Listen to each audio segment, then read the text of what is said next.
लड़की के कुछ ख्वाब होते हैं। वो चाहती है कि इज्जत के साथ इसकी शादी हो और उसका घर बस जाए, लेकिन जिंदगी में कुछ ऐसे हालात पेश आ जाते हैं कि जिन पर भरोसा किया जाए वही राहज़न बन जाते हैं। झूठे दिलासे देकर सब लूट लेते हैं। इन लोगों को ना किसी की इज्जत का पास होता है और ना ही खुदा का खौफ।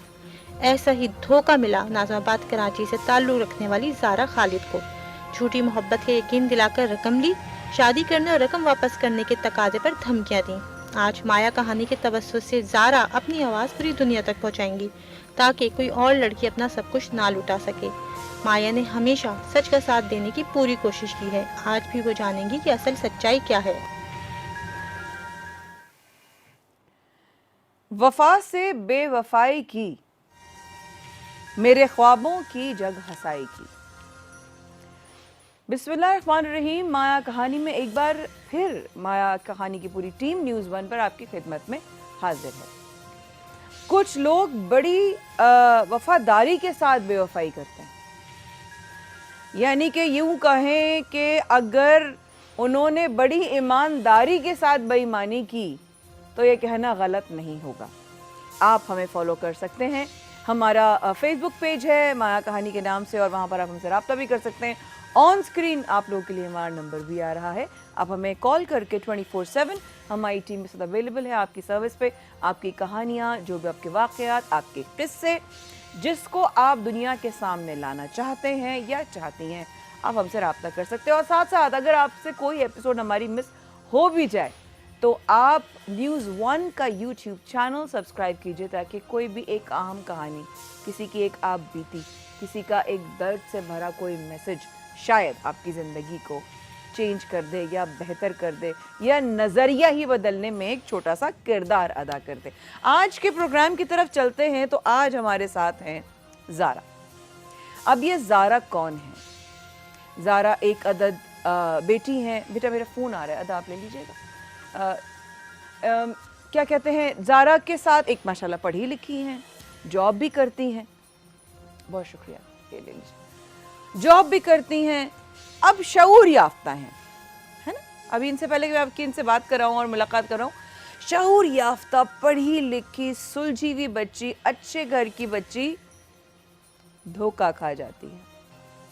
अब लोग अक्सर मुझसे पूछते थे, जब मेरी ज़िंदगी का एक चैप्टर गुजरा, तो लोग मुझसे अक्सर एक सवाल करते थे, और वो ये था, आप कैसे धोखा खा सकती हैं?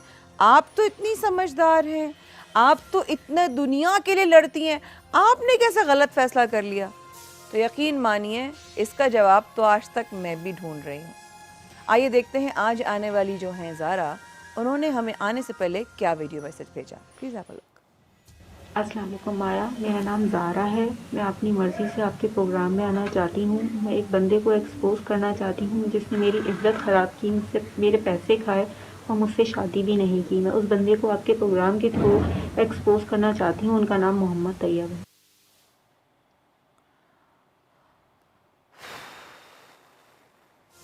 अस्सलाम वालेकुम बेटा। वालेकुम अस्सलाम। ये आपकी वीडियो? जी, ये मेरी वीडियो।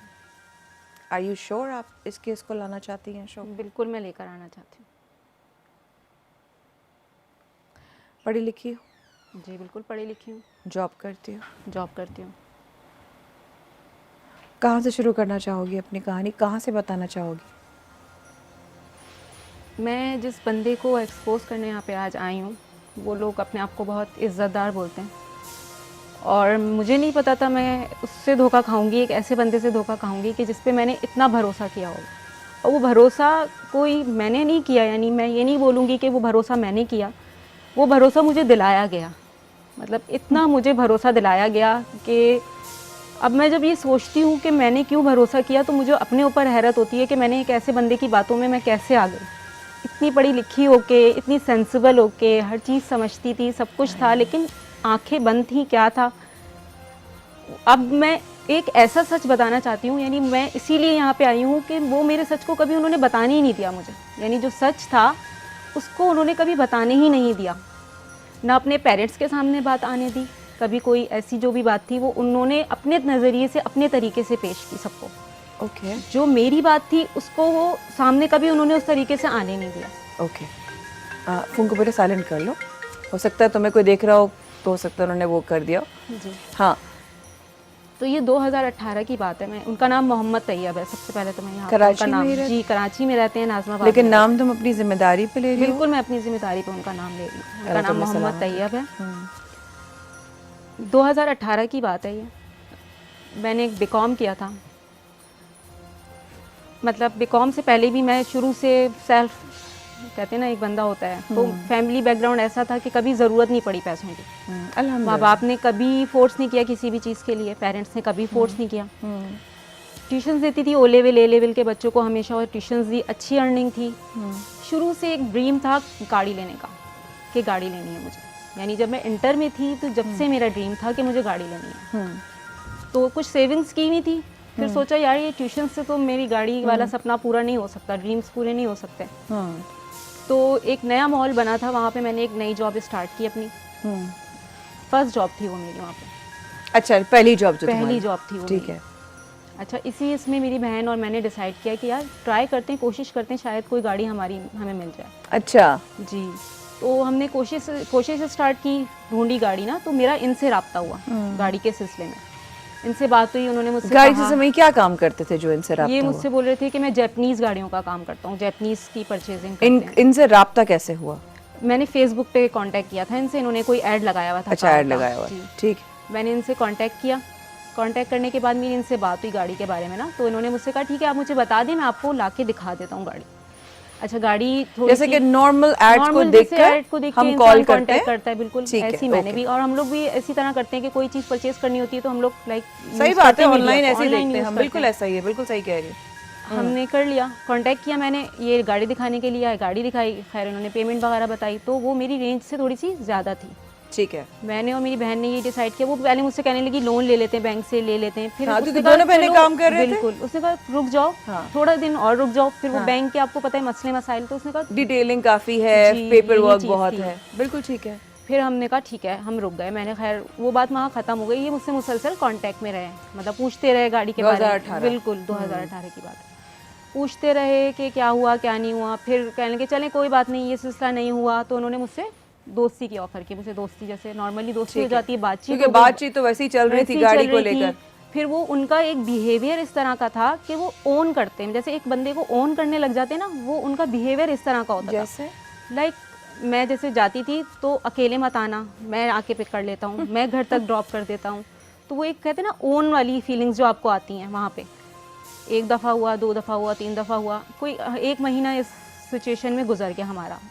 पिक करा, घर छोड़ा, घर से कभी ड्रॉप भी कर दिया, मतलब ये वाला सिस्टम हो गया। इसके बाद 1 महीना गुजरा था। 1 महीने के बाद उन्होंने मुझसे कहा मुझे तुमसे शादी करनी है। मतलब लाइक पहले तो वही होता है ना, आई लव यू, ये वाले सिलसिले शुरू हो जाते हैं। अच्छा, मैं थोड़ी सी इस मामले में ना थोड़ा सा डरती हूँ, शुरू से नेचर ऐसा है।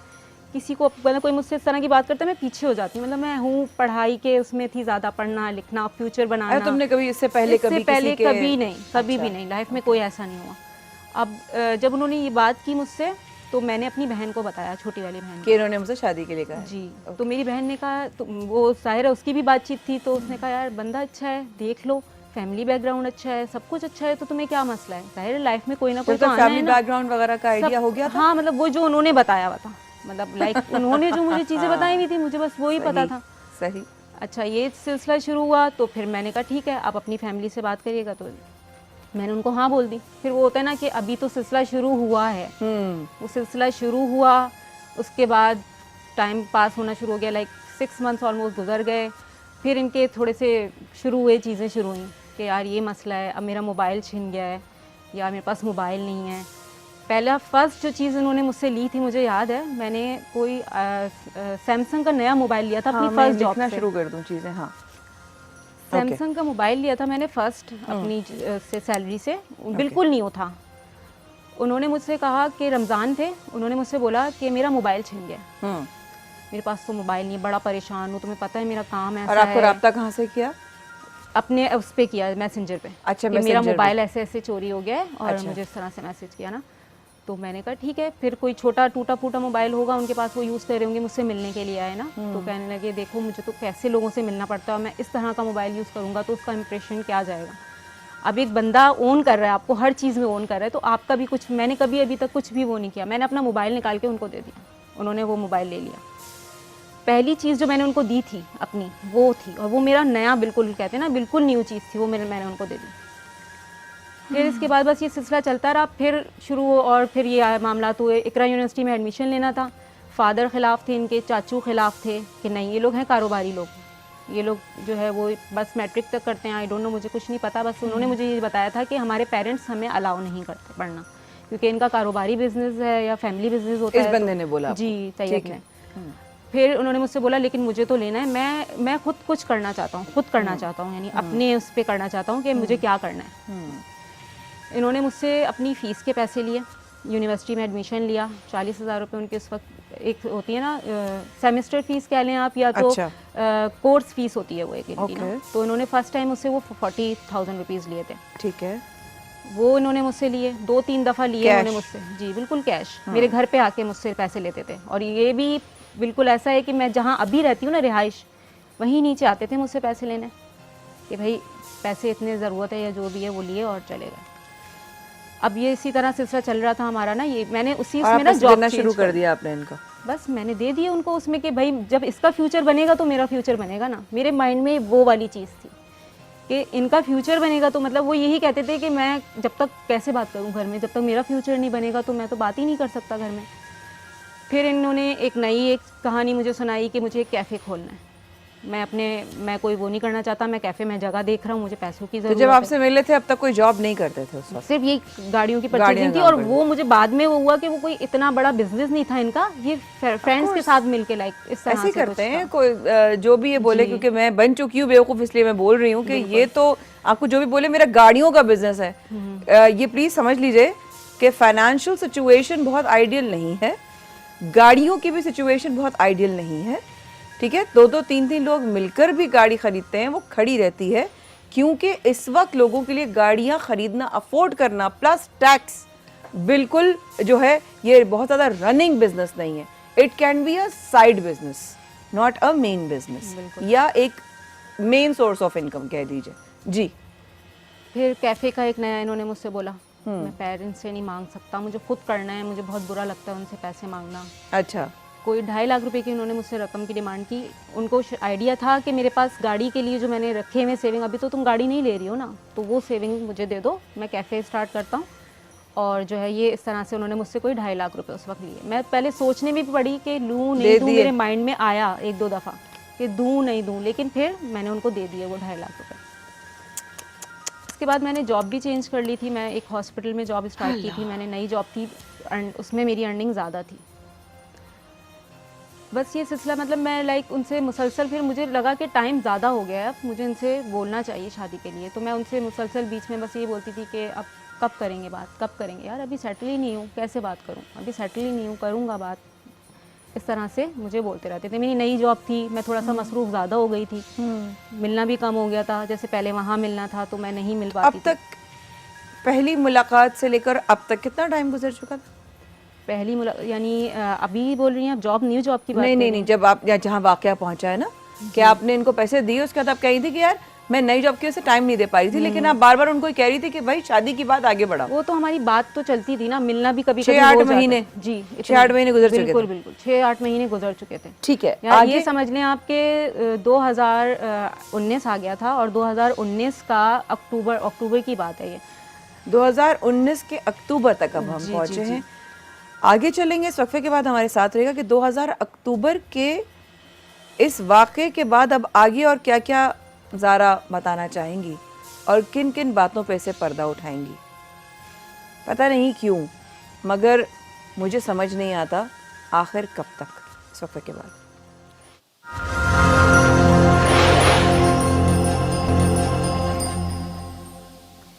ज़ारा की कहानी आप आज सुन रहे हैं माया कहानी में, और सिर्फ इतना कहना चाहूँगी कि गौर से सुनिएगा कि ये अपना वो वाक़या बता रही है, क्योंकि लड़कियां जब किसी के साथ अपने आप को खाली इमेजिन कर लें ना, उस छोटी सी भी एज से, कि भाई इसकी तो शादी उस घर में कर देंगे, या इसकी शादी तो उससे कर देंगे, या हम तो एक डॉक्टर से करेंगे, तो वो उसकी ज़िंदगी में ना एक इमेजिनरी प्रोफाइल बनना शुरू हो जाती है उस इंसान की। और अगर बच्ची कोई होश हवास में पढ़ी लिखी, एक प्रोफेशनल, शऊर याफ्ता, अच्छे ख़ानदान की, अच्छी तरबियत याफ्ता अगर फ़ैसला करती है, वो बहुत पुख्ता फ़ैसला होता है। वो हवाई फ़ैसला नहीं होता कि वो एकदम से कह रही कि हाँ हाँ हमें तो मोहब्बत हो गई, हाँ हाँ हाँ, एकदम से कर लेते। नहीं, उसने सोच लिया था। अगर वो सोच लेती है तो वो कर दम लेती है। और यही शायद ज़ारा की भी कंडीशन। सही कह रही हूँ? बिल्कुल पुख्ता तुम्हारा इरादा था कि मैंने अब इसी से शादी करनी है, मैंने इसी के साथ अब रहना है, राइट? ऐसा ही था? ऐसे ही था, बिल्कुल ऐसे ही था। मेरे माइंड में एक वही था कि बस इसी के साथ मेरी ज़िंदगी है। एक बंदा फ्यूचर सोचना शुरू कर देता है, कैश दे रही हो, सेविंग बिल्कुल दे ऐसे रही ही हो। था। अच्छा, मैं ये 2019 अक्टूबर की बात बताने से पहले एक छोटी सी और बात बता दूं कि जो 2.5 लाख रुपए वो लेके गए और उन्होंने जो मुझसे बोला कि मुझे कैफ़े करना है, वो बाद में उन्होंने मुझे खुद ही बताया कि बकरा ईद पे मैंने उससे कुछ आधे पैसों से बकरे ले लिए थे कि मैं प्रॉफिट कमा लूँगा, और आईफोन एक्स ले लिया था कि वो अभी तो देखो शॉप तो इतनी महंगी आएगी, कम से कम 7-8 लाख रुपए चाहिए होंगे, तो ये इससे तो पॉसिबल नहीं था। बाद में मुझे जब वो यूज़ कर लिया तो मुझसे कहते रहे ले लो तुम यूज़ कर लो। मैंने कहा मुझे तो इतना शौक है ही नहीं मोबाइल का, मैं तो बस ज़रूरत की चीज़ें रखती हूँ और मैं बहुत हूँ किफ़ाया श्योर टाइप, लाइक मैं बहुत ज़्यादा खर्च नहीं करती इस तरह से। तो उस वक्त उन्होंने ये किया था पैसों के साथ। उसको भी मैंने कहा कि चलें कोई बात नहीं, आपने जो किया खैर है, नहीं मैं आगे जाके करूँगा शॉप, इतने कम पैसों में तो नहीं हो सकती है ये सारी बातें ना। उनका मकसद कहने का यही था शायद कि शायद ये मुझे कहेगी कि आप मुझसे 7-8 लाख रुपए ले लो कुछ, मेरे पास इतनी सेविंग तो थी नहीं।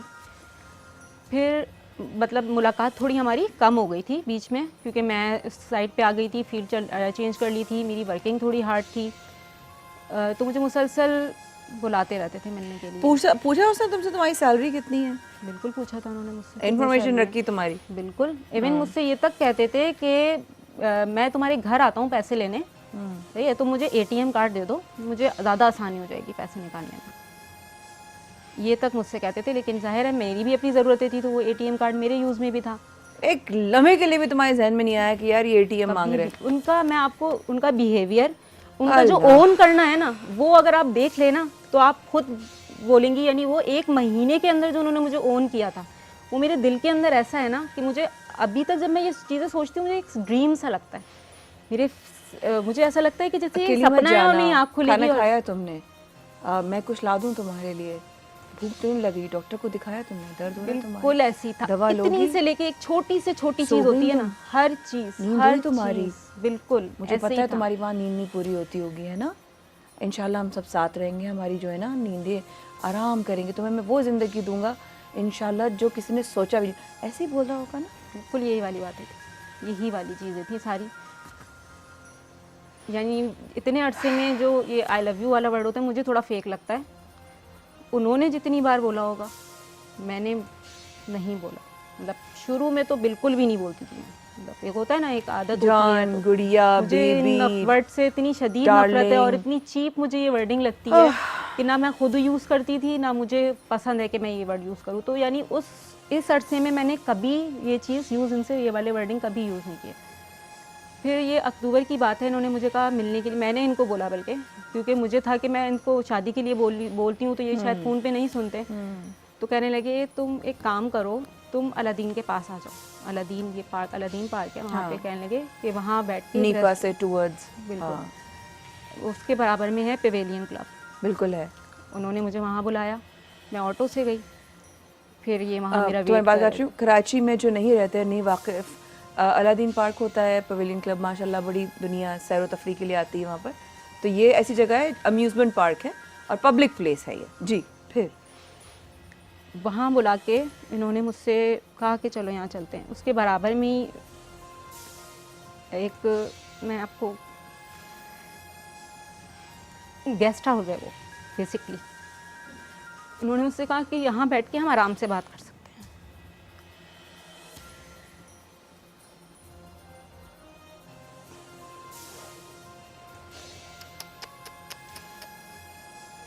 हौसला रखो बच्चे, क्योंकि मुझे डर लग रहा है कि मुझे जो डर है तुम वही बात करने वाली हो।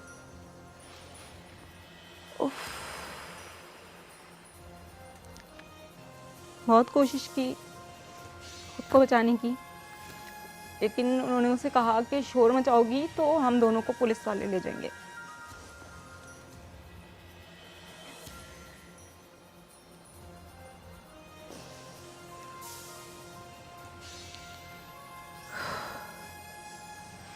जब उन्होंने तुम्हें कहा कि बराबर वाले उसमें चलते हैं गेस्ट हाउस में, तुम्हें शक नहीं हुआ क्यों लेके जा रहे हो? कहने लगे यहाँ बैठ के आराम से बात करो। तो मैं आपको सीरियसली बताऊँ ना कि मैं उस टाइप की घूमने फिरने वाली बहुत नहीं हूँ, बाहर निकलने वाली ना, तो इसी वजह से शायद मुझे वो नहीं हुआ, या ट्रस्ट कह लें कि ट्रस्ट ऐसा था कि एक बंदे को होता है ना कि कभी शक ही नहीं हुआ, भरोसा, फील ही नहीं हुआ कि ऐसा कुछ हो सकता है।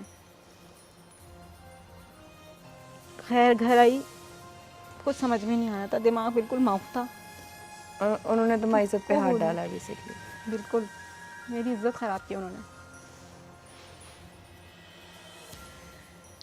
घर आने के बाद बहुत कुछ मतलब बिल्कुल कुछ समझ में नहीं आ रहा था, माइंड काम करना बंद हो जाता है ना, माफ हो जाता है इंसान का।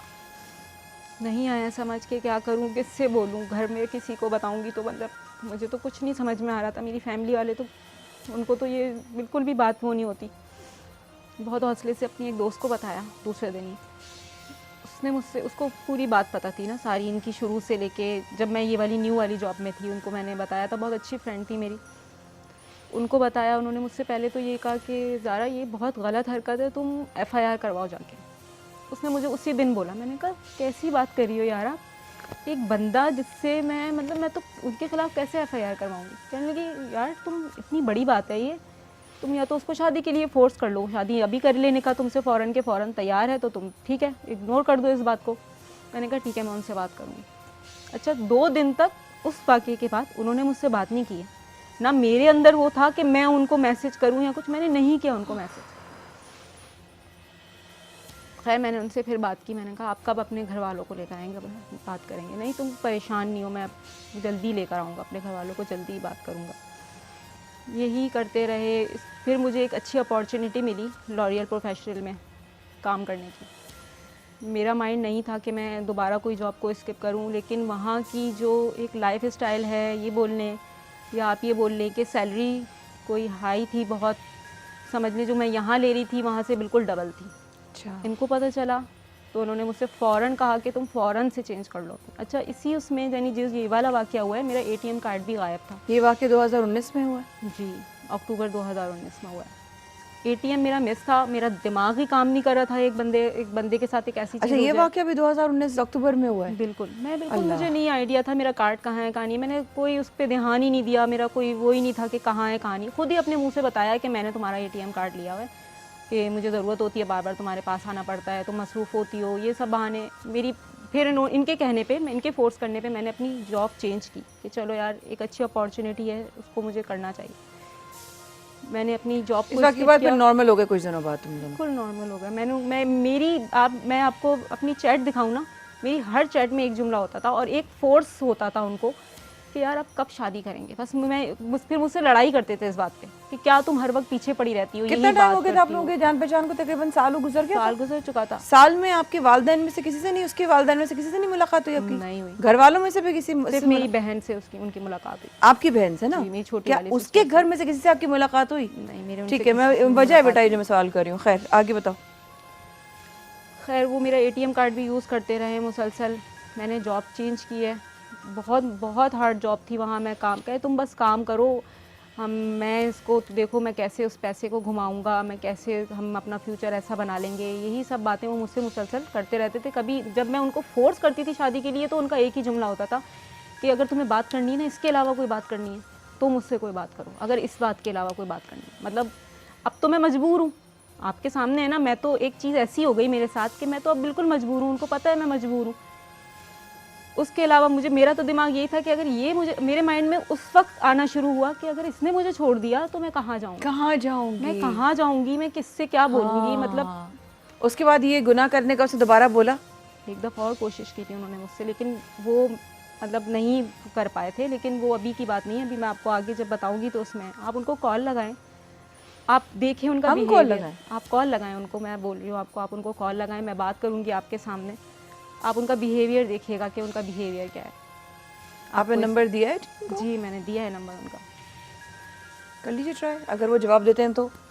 मुझे सिर्फ ये बात बताइए, आपके घर वालों में से ये बात कब खुल कर आई कि इस तरह करके एक आदमी ने आपको जब गुनाह भी किया और आपको धोखा भी हमारे दिया? खिलाफ, मतलब इन्होंने जब मुझे बहुत ज़्यादा टॉर्चर किया, जब ये बात इनकी मंगेतर आई बीच में, हैं? जी, इनकी मंगेतर थी वो लड़की जिसने मुझे कॉल करके धमकियां दी हैं। मैं आपको अभी आगे जाके चीज़ें बताऊंगी तो आप कहेंगी कि मतलब मुझे तो खुद भी हैरत होती है कि मैं किस तरह वो 2 लड़कियों के साथ सब कुछ कर रहे थे और मैं पागल बन रही थी। मुझे कुछ भी समझ में नहीं आया क्या हो रहा है क्या नहीं हो रहा। जब या ये समझ लें रमज़ान थे, उस लड़की ने मुझे कॉल की, मैसेज किया, उस मैसेज आते हैं 2020 के रमजान। जी 2000 अभी के ना ये हाँ। मई की बात है, ये हाँ। अप्रैल मई की बात है। उन्होंने मुझे मैसेजेस किए, उस लड़की ने मुझे मैसेजेस किए। बेल जा रही है, आप खुद बात करेंगी? मैं करती हूँ बात आपसे। कीजिए। हेलो हेलो, हेलो अस्सलाम वालेकुम। क्या आपका घर का नंबर है? बस नहीं आ रही बेटा फ्लोर पे मुझे। बेटा बोलते ना, आप आपका इंतजार थोड़ी करते बोलने का आगे। पीटीसीएल का नंबर देख के काट दिया होगा। बहुत सारी जगहों से नंबर से ज़ाहिर है, अब ये सिलसिला ऐसा हुआ है ना। तो क्या आपसे वो अब राब्ते में नहीं आ रहे? बिल्कुल मैं राब्ता ही नहीं करती। मैं क्यों राब्ता करूँगी? ज़ाहिर है एक केस है, एक अलग सिचुएशन अभी आप देखेंगी। तो राब्ता मैं खुद भी नहीं करना चाहती और दूसरा मैं कर भी नहीं सकती राब्ता उनसे अब। अच्छा बहरहाल 2000 ये अपना मई में आपको पता चला, आपने फिर इनको शादी का बोला, शादी का, उन्होंने शादी के अलावा कोई भी मैं बात आपको करनी है अभी करो। पूरी से बताती हूँ। मतलब बिल्कुल सब कुछ सही चल रहा था। रमज़ान आए, रमज़ान में आपको पता है कि कोविड की सिचुएशन थी। मुझसे कहने लगे हम लोग यहाँ पे गरीब लोगों के लिए या ये सौदा बनाते हैं, वो सब पैकेट राशन वगैरह के बना रहे हैं। तुम मुझे 1 लाख रुपए दे दो, मुझे अपनी तरफ से अपनी फैमिली के देने। आके इन्होंने ये इस तरह से मुझसे वो 1 लाख रुपए ले लिए। मैंने दे दिए उनको वो 1 लाख रुपए। इसके बाद क्या हुआ कि रमज़ान ही थे, रमज़ान में कोई सहरी का टाइम था, यानी 1 घंटे पहले तक मेरी इनसे बात हुई है। बात हुई सब नॉर्मल, मैं यहाँ दोस्तों में बैठा हुआ हूँ, मैं ये कर रहा हूँ वो कर रहा हूँ, जैसे नॉर्मल बात होती है वो मेरी बात हुई इनसे। एक लड़की के मैसेजेस आते हैं, वो मुझसे कहती है कि ज़ारा यू देयर, तुम्हें शर्म नहीं आती एक शादीशुदा बंदे को रातों में मैसेजेस करती हो? है? उसने मुझसे ये इस तरह की गुफ्तगू की है कि, और उससे कहती हो कि मुझसे शादी कर लो, और शादी, और मतलब इस तरह की बात करने लगी ना। तो मैंने कहा आप कौन है? मैंने एक मैसेज किया, मैंने कहा आप कौन है? कहने लगी कि मुझसे ये पूछ रही हो मैं कौन हूँ? मैं तो उसके बच्चे की माँ बनने वाली हूँ। हेलो, हेलो अस्सलाम वालेकुम। हेलो जी अस्सलाम वालेकुम। हेलो, अस्सलाम वालेकुम। तैयब, तैयब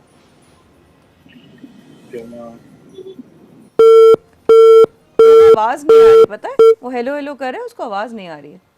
हाँ लेकिन बेल मत देना, जब बेल आ रही हो तो आप फ्लोर पे दे देना ना, ताकि एक ऐसा तरीके से भी तो बात की जा सकती है।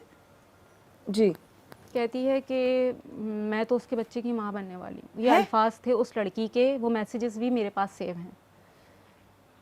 मैं पहले तो शॉक रही कि मैंने कहा यार ये किस तरह की गुफ्तगू है, ये कौन है पता नहीं। मैंने कहा ठीक है मैं इनसे पूछूंगी ना। और अच्छा, वो तुम्हारे साथ थे? नहीं नहीं थे, मेरे ये साथ रमजान नहीं की थे, बात है, रमज़ान की 2020 की। ठीक है। अच्छा ये बात गुजर गई। दूसरे दिन फिर मुझे मैसेज करती है कि बता दो कोई मैसेज देना है तैयब को तो मैं दे देती हूँ, मैं उसी के साथ हूँ। इस तरह की गुफ्तगू उसकी होती थी कि मैं मतलब सुनती रही। मैंने कहा चलो आगे देखती हूँ क्या बोलती है। फिर इसी तरह की बातें, यही बातें मुसलसल के क्यों मैसेजेस करती हो, तुम्हें शर्म नहीं आती है? मैं बहुत साइलेंट, मतलब मैं रॉन्ग कॉल्स या रॉन्ग नंबर पे ना जवाब नहीं देती। फ़ौरन सबसे पहला ऑप्शन मेरा होता है ब्लॉक करने का, मैं ब्लॉक कर देती हूँ। अच्छा नाम बताया उसने अपना मुझे कि मेरा नाम ये है ना, समीन है, ये इस तरह की बात की। उसने मुझे अभी तक ये नहीं बताया था कि मेरी उनसे एंगेजमेंट हो रही है या कुछ इस तरह की सिचुएशन। अच्छा, जो पहले बोल चुकी थी कि शादीशुदा आदमी हाँ, और एकदम उसके बच्चे की माँ बनने वाली, ये सब बातें उसकी थी, उसके अल्फाज से। मैंने अपनी दोस्त से डिस्कस किया, उसने कहा तुम उसको मैसेज करो, एक काम करो तुम कुछ नहीं कहो, वो तुमसे ये पूछ रही है तुम्हारा उससे रिलेशन क्या है, तो तुम प्रूफ दे दो उसको। कह रही, उसने मुझसे, लड़की ने बाकायदा ये बोला कि क्या रिलेशन है तुम्हारा, प्रूफ दो तुम्हारा क्या रिलेशन है। उसने कहा तुम कुछ मत जवाब दो, तुम अपने कुछ मैसेजेस निकालो और उसको फॉरवर्ड कर दो। इन साहब ने कहा, मेरी दोस्त ने मुझसे कहा, आपकी दोस्त ने आपसे कहा कि इसको बता दो ताकि इसको समझ में आ जाएगा क्या रिलेशनशिप है, क्या रिलेशन है, तुमसे बार बार पूछती है। मैंने यही किया, रमजान में 2-3 दिन बाद के बात होगी, मैंने मैसेजेस भेज दिए। कहती है ये कब की बात है, ये सारी चैट्स तुम्हारी कब की हैं? मैंने कहा मतलब कब की हैं, व्हाट इज दिस? मैं तो अभी तक इनसे बात में राब्ते में हूँ। फिर कहती है अच्छा ठीक है, कह के चली गई, कोई जवाब नहीं दिया, कुछ मैसेज। उसी मतलब मैं सहरी का टाइम था, सहरी बना रही हूँ, तैयब की कॉलें आना शुरू हो गई मुझे। यहीं रुक जाओ, सहरी बना रही हैं ज़ारा और तैयब की कॉल आना शुरू हो गई। हम देखते हैं अगर तैयब मुझसे बात करने के लिए, क्या उम्र है तैयब की? Tayyab 24. So he is just like a kid to me. So I guess मैं बात कर सकती हूँ एज अ बड़ा, अगर वो समझते हैं कि मैं उनसे बात कर सकती हूँ और कोई उसका हल निकल सकता है, इनकी असल शिकायत क्या है और उसके बाद क्या हुआ, और कुछ बातें फिर मैं करना चाहूँगी, लेकिन इस वफ़े के बाद।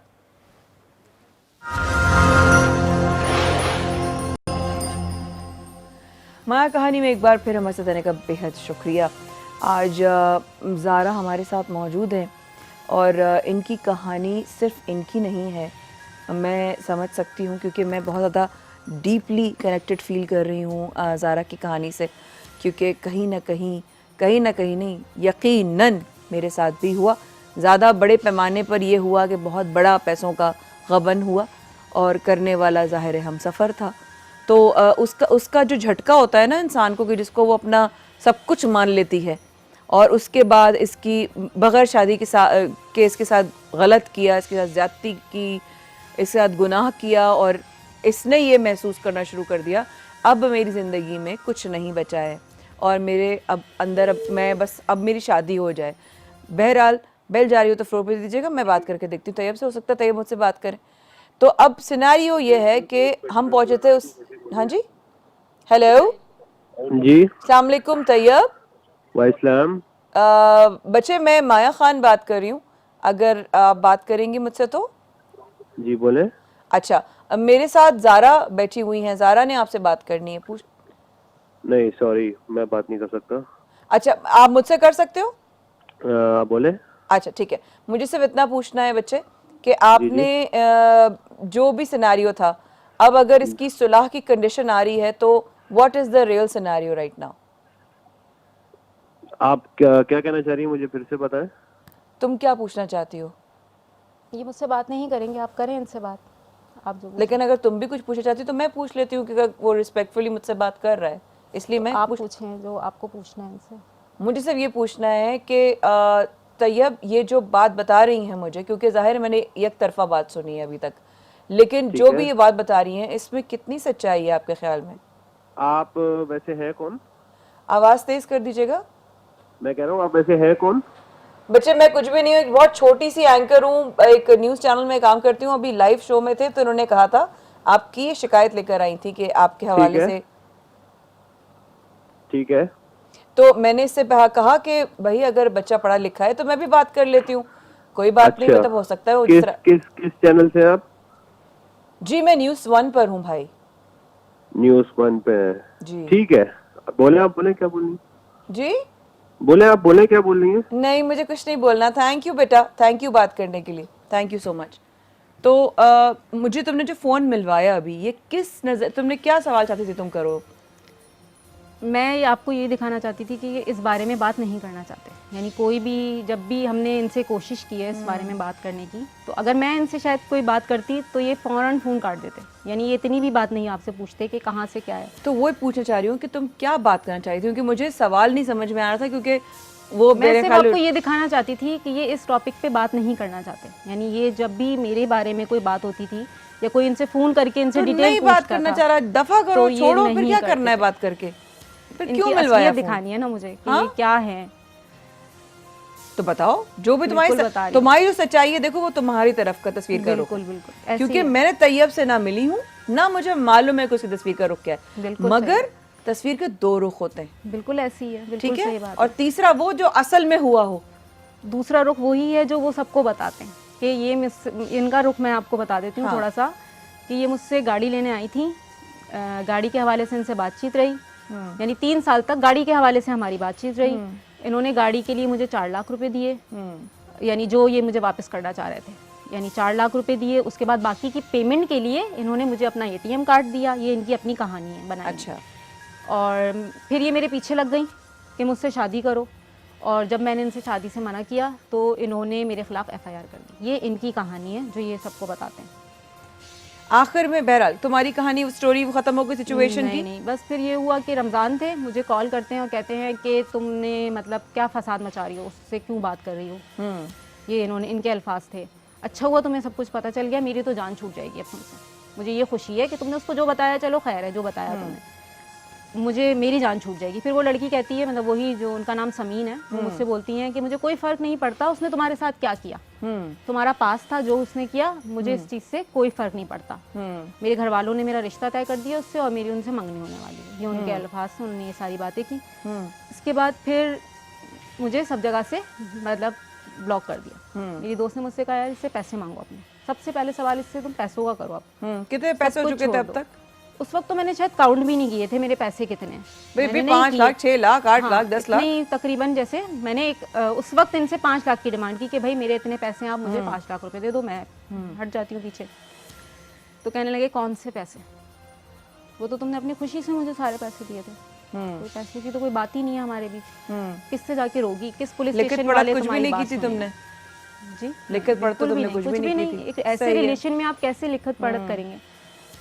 तो मुझसे कहते हैं कि कहीं भी जाके रोगी ना, तो लड़की की इज्जत जो होती है ना, वहाँ पे सिर्फ लड़की की इज्जत खराब होती है, चाहे लड़के ने गलत भी किया। बिल्कुल इनके अल्फाज थे। फिर मतलब बदतमीजियों पे बदतमीजी करते रहते थे। फिर कहने लगे कि चलो एक काम करो, अपनी इज्जत के पैसे बता दो, तुम्हारी इज्जत के पैसे कितने? तुम्हें अपनी इज्जत की फिक्र हो रही है ना, तो तुम एक काम करो, अपनी इज्जत के कितने पैसे हैं वो मुझे बता दो, टोटल करके बता देना पूरा जो तुम्हारा। तुम्हारे पास कोई सबूत है कि इसने बिल्कुल इनका एक वॉइस नोट है, आप चलाना चाहे तो चला सकती, मैंने दिया नहीं, हमें जरूरत नहीं है, सबूत है ना? बिल्कुल है मेरे क्योंकि इस वक्त जाहिर है कोर्ट में सारे सबूत तुम्हें जरूरत पड़ेगी। बिल्कुल है मेरे पास सारे वॉइस नोट्स हैं इनके, जिसमें इन्होंने मुझे क्लियरली वैसे भाई आपने बड़ी बदमाशी से बात की, मैं तो डर गई। अगर खुदा ना खास्ता आप मुझे कुछ करेंगे तो सबके ताकि ऑन रिकॉर्ड हो ना कि आपने मुझसे बड़ी बदमाशी से बात की है ना इस पर। मैं बहुत शरीफ इंसान हूँ, मुझे बहुत डर लग जाता है इस तरह कोई बात करता है तो। आपने कहा अच्छा न्यूज़ 1, तो मैंने तो आपको फ़ोन किया था बेटा एक छोटे भाई की तरह, आप मुझसे इस तरह बात कर रहे थे। खैर चलें, बहरहाल ऑन एयर चला गया ये बात कि आपने जिस तरह बात की है। खैर एनीवे, कहते हैं कि अपनी इज्जत के पैसे काउंट कर लो कितने बनते हैं, तुमने जो दिए वो काउंट कर लो और टोटल मुझे बता देना कितना बनता है। अब तक घर वाला कोई इन्वॉल्व नहीं हुआ? कोई नहीं। 50-50 हज़ार रुपए करके तुम्हारे अकाउंट में डाल दूंगा, ये उनके अल्फाज थे। ठीक है, ये सारी बहुत बड़े घर से नहीं, नॉर्मल घर से। जैसे बहुत बड़े घर से तो आपसे पैसे क्यों लेते थे? बस वो मुझसे तो मुझे नहीं पता था कि बहुत बड़े घर से हैं नहीं है क्या है। नहीं, आप जब फैमिली से राब्ता हुआ आपका, बिल्कुल, तो आपके बहनोइयों का राब्ता हुआ उनके वालिद से? उनकी कोई फैक्ट्री है उसकी स्पेयर पार्ट्स की। अच्छा, फैक्ट्री, ये बताया उनके अब्बू ने। अच्छा। तो जब ये सिचुएशन हुई तो मतलब मैं जब इनसे पैसे, अब मुझे हर तरफ से ब्लॉक कर दिया, यानी मेरे पास कोई सिचुएशन है ही नहीं कि मैं इनसे राब्ता कर सकूं। किस तरह राब्ता करूं? ठीक है, बहुत हाथ जोड़े। दफा क्यों नहीं किया तुमने? जाने तो तुम्हारी जान बच गई। बस हाथ जोड़े, बहुत रोई। उस वक्त इज्जत का सबसे ज्यादा था कि चली गई है वो, रोती बहुत, रोई। पुलिस तक मामला किसने किया? उन्होंने कोई कार्रवाई की तुम्हारे खिलाफ? आपको बता रही हूँ ना वही सिचुएशन के। मेरा टाइम खत्म हो जाएगा, कब बताओगी? हाँ, फिर हुआ ये कि क्या कहते हैं, इन्होंने हमारे खिलाफ कंप्लेन कर दी पुलिस में। ठीक है, आपके खिलाफ? जी, कि मेरे घर वाले इनको धमका रहे हैं और फोर्स कर रहे हैं शादी के लिए। अच्छा, ठीक है। वो मुझे फ़ोन आता है वहाँ से और मुझे कहते हैं कि आपको आ जाएं वरना हम आपके खिलाफ FIR कर देंगे। अच्छा, मैं और आपको पुलिस से कॉल आया? जी, मैं और मेरे बहनोई गए वहाँ पे, SHO के कमरे में मुझे बुलाया SHO ने। उनके पास मेरी तस्वीरें थी। उन्होंने मेरे बहनोई को बोला आप बाहर चले जाओ। मेरे बहनोई को उन्होंने बाहर भेज दिया SHO ने। मुझे बिठाया, मुझे मेरी तस्वीरें दिखाई कि ये आप हैं। अच्छा, वो तस्वीरें नॉर्मल जैसे होती हैं। हाँ, तो गलत तस्वीरें तो कोई नहीं थी। वही तस्वीरें मुझे दिखा के, मतलब कोई इस तरह की पर्दगी वाली तस्वीरें तो नहीं थी? बिल्कुल भी नहीं। अच्छा, मेरी तस्वीरें दिखा के मुझसे कहते हैं कि मतलब वही, फिर उन्होंने मुझसे क्वेश्चनिंग शुरू कर दी, क्या हुआ, कैसे हुआ, कब हुआ। मैं वहाँ से जब निकली हूँ ना, तो मेरे माइंड में था कि भाई मतलब मुझे तो उस वक्त कुछ भी नहीं समझ में आया। अभी तो मुझसे क्वेश्चनिंग हुई नहीं, वो क्वेश्चनिंग ऐसी थी उनकी कि मैं आपको बयान नहीं कर सकती। उनके सवाल ऐसे थे। इसके बाद आयु थे, आदिल नाम था उनका। एक एप्लीकेशन पूरी, जो मैं आपको भी इनकी दूसरा रुख बता रही थी, वही रुख था पूरा। वो लिखा हुआ था कि मेरे बहनोई भी गए थे गाड़ी लेने के लिए। मेरे बहनोई ने इनसे पूछा आपने मुझे देखा हुआ है पहले? कहते हैं नहीं, मैंने तो नहीं देखा हुआ। तो मेरे बहनों ने कहा भाई आपने मेरा नाम लिखा है इसमें, बोला है कि मैं गाड़ी लेने आया था आपसे। बिल्कुल चुप हो गए, खामोश, पाँव पे पाँव रख के बैठे हुए।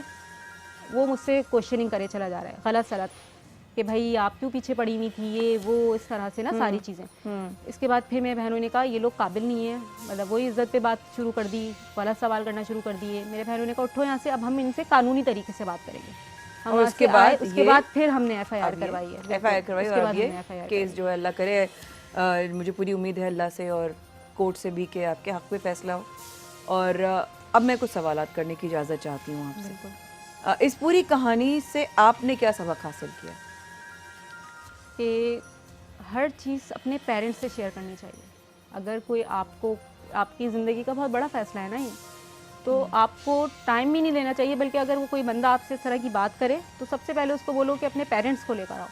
लेकिन जब इंसान आगे बढ़ रहा होता है उस वक्त पेरेंट्स से नहीं करता, क्यों? यही चीज़ है ना कि जब होता ये है कि बंदा सोचता है शायद थोड़ी अंडरस्टैंडिंग हो जाए हमारी, उस बंदे को हम समझ लें, तो वो समझने के चक्कर में ना वो टाइम बहुत लंबा हो जाता है।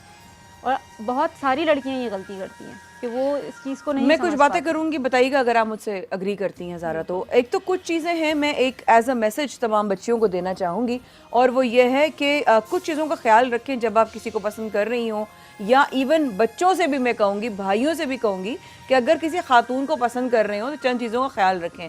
एक तो ये कि अगर आपसे कोई शादी का इजहार करता है, सबसे पहले उसको छूटते ही यही बोलें कि तुम्हारे घर वाले कहाँ हैं, या वो लड़की हो या खा वो लड़का हो, डजेंट मैटर, रिश्ते के लिए कोई भी कदम बढ़ा सकता है। दूसरा ये, कोई भी आदमी अगर शादी या शादी के अलावा अपनी बीवी से पैसे या होने वाली बीवी से पैसे या अपने जिसको पसंद करता है उस लड़की से पैसे मांगना शुरू कर दे तो प्लीज़ लिखत पढ़त ज़रूर कीजिए।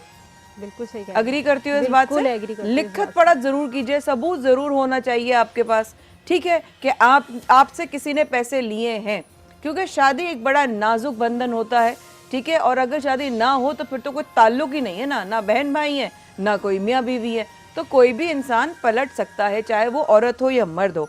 कुछ चीज़ें इसके अलावा, ये पेपर वर्क के अलावा, शादी के लिए जब आपसे कोई बात करता है और वो एक के बाद दूसरा बहाना करना शुरू कर दे तो आपको उससे सिग्नल लेना चाहिए, हाँ कि ना? बिल्कुल सही बात है। ठीक है, सिग्नल लेना चाहिए आपको कि एक इंसान क्या वो सीरियस है भी या नहीं, क्योंकि जो ख़ानदानी होगा वो छूटते ही अपने घर वालों से भी आपको मिलवाएगा, और उस शख्स को या उस औरत को अपने प्रोफेशनल या अपने पर्सनल प्रोफाइल को छुपाने की कतई कोई ज़रूरत नहीं होगी, क्योंकि जो इंसान खुले में इंसान आके शेयर करता है उस इंसान की अपनी एक क्रेडिबिलिटी में इजाफा होता है। और आखिरी मिनट में मैं ये कहना चाहूँगी, ये मेरे हाथ हैं, तुम्हारे आगे भी और आप सबके आगे। वो बच्चियाँ जो समझती हैं कि ये जो शख्स है ना, ये मेरे माँ बाप से भी ज़्यादा मुझे प्यार कर सकता है, नहीं कर सकता। ये शख्स मुझे मेरे बहन भाई से ज़्यादा प्यार कर सकता है, नहीं कर सकता। ये शख्स के अलावा दुनिया में कोई खुश नहीं रख सकता, ऐसा कुछ नहीं है। इश्क हकीकी वो है, मांगो तो उससे मांगो। अपनी इज्जतों की हिफाजत करो मेरे बच्चों, अपने हक हलाल की पैसों की हिफाजत करो, क्योंकि तुम लोगों ने बहुत मेहनत से वो पैसे कमाए थे। मैं से कहती हूँ दफा करो, लानत भेजो। तुम बच गई ना, मैं वो लफ्ज़ बोलूँगी जो मेरी वालदा, अल्लाह उनको ज़िंदगी सेहत दे, उन्होंने मुझे कहा था आपकी माँ जिंदा है, अभी तुम्हारे माँ बाप जिंदा है। बिल्कुल मेरे माँ बाप बस सबसे बड़ी दौलत अब मैं उनको ही देखती हूँ। बस सबसे बड़ी दौलत वो है, याद रखना। आप सब लोगों से मेरी गुजारिश सिर्फ और सिर्फ इतनी है कि ख्याल रखें, फूंक फूंक के कदम बढ़ाएं। ये रिश्ते बहुत नाजुक होते हैं, इज्जत के मामलात होते हैं। ये बच्ची अपनी ज़िंदगी ख़त्म करने जा रही थी क्योंकि उस शख्स ने इसके साथ ज़्यादती की बकौल इसके।